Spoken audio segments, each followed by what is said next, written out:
Hello, I'm Greg Hunter. Thank you for joining me for the weekly news wrap-up on Friday, the 23rd of November, 2012. Well, there's a lot of fireworks between Hamas in Gaza and the Israelis in Israel.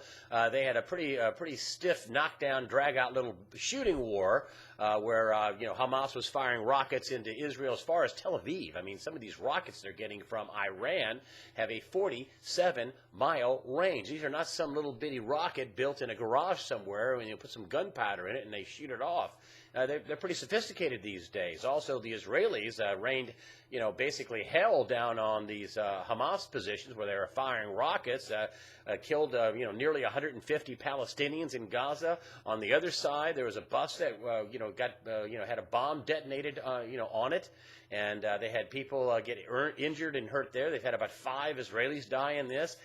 And Hillary Clinton, to her credit, did negotiate a ceasefire. I don't think it's the durable outcome she was looking for, but at least they stopped shooting. Now, Mohamed Morsi, who is the president of Egypt, was also played a hand in this. And I see these stories about, he's becoming a big player. I'm thinking, he just arranged a ceasefire, and that was part of the deal for him to go to the White House and talk to Barack Obama.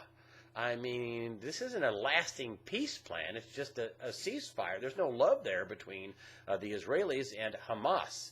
And the wider implications of this, I mean, Hamas is a proxy for Iran. Iran is funneling these high-powered rockets, into Iran. I mean, 47 miles. That's almost like shooting a rocket from Washington, D.C.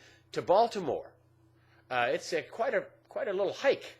And they can hit a city. I don't know if they can hit a pinpoint location, but Iran is funneling these rockets and weapons into Gaza, and President Morsi is part of the Muslim Brotherhood, which is closely related and very supportive of Hamas. And and I think if they start shooting again, and if the Israelis do invade Gaza, and I think that's the real reason why that this peace agreement came out. They're getting ready to get their clocks cleaned by the Israeli military. I'm sure they would have put up a stiff fight, but that's probably why they said, let's reload and let's resupply ourselves and reposition ourselves and whatever. But anyway, the bigger conflict, the bigger, wider conflict is you've got, Iran, who is supplying weapons to Hamas, and Hezbollah in the north, and you have, a very unstable situation in Jordan. That's not very, very good. Syria is a giant mess with a full-blown civil war. Jordan also not very partial to Israel. Egypt now in the hands of the Muslim Brotherhood. I mean, Israel's looking pretty isolated. And this is far, far from over. We are still back here in the U.S. careening towards that fiscal cliff. And have you heard the latest? Speaker of the House John Boehner says, well, hey, hold on a minute. We need to have Barack Obama's health care plan on the table to, this should be up for grabs to avoid the fiscal cliff. I found that to be, outrageous. I mean, here Barack Obama just won re-election. Like him or not, he won. And his signature piece of legislation in his first term, the health care bill, like it or not, it's going forward. And I can't imagine that President Obama is going to bend on this. And so I was thinking, well, they're going to cut a deal and kick the can down the road. I'm not so sure. If Boehner's going to dig his heels in on the health care bill, which is going to be expensive. I mean, he's not crazy there. It is going to be expensive. There's no doubt about that. We are deeply, deeply in debt. So I don't know how the fiscal cliff's going to come out, but the real fiscal cliff, according to people like I've talked to Peter Schiff about it and Michael Pinto, and also I've heard David Stockman, the former White House budget director in the Reagan administration, all say the real fiscal cliff is a dollar calamity, and an interest rate shooting sky high, and a bond market, U.S. Treasury bond market calamity that is going on. And remember, we're printing $85 billion a month.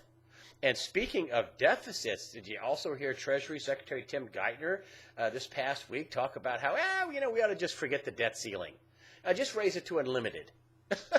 I mean, yeah, just, don't even try to control the debt. Of course, what he's really talking about is the ongoing huge banker bailout that's going on. We just can't leave any of these guys get fired and go out of business. Oh, no, no. Can't do that. That can't happen. $40 billion a month of this $85 billion a month is just going to buy the mistakes of bankers. These mortgage-backed securities that was supposed to be AAA but are toxic. They don't like to use that word anymore. Finally, this last weekend, this is something that I keep track of, and I haven't talked about it very much, but, small banks. Another small bank went out of business, not this week, but last week. And, 50 have gone out of business, and more than one a week this year.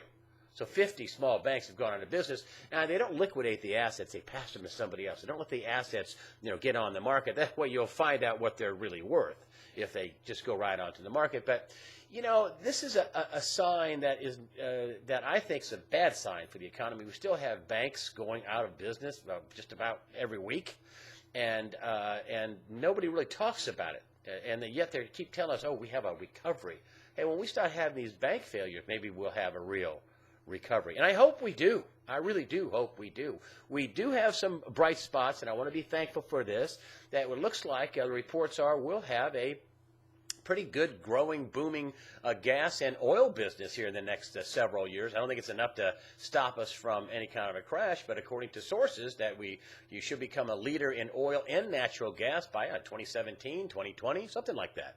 So we do have some bright spots in the American economy. And finally, I just want to say yesterday was Thanksgiving. And listen, I have a lot to be thankful for. And this site wouldn't be possible without folks like you supporting it. Thank you for doing so. I'm Greg Hunter, and have a good weekend.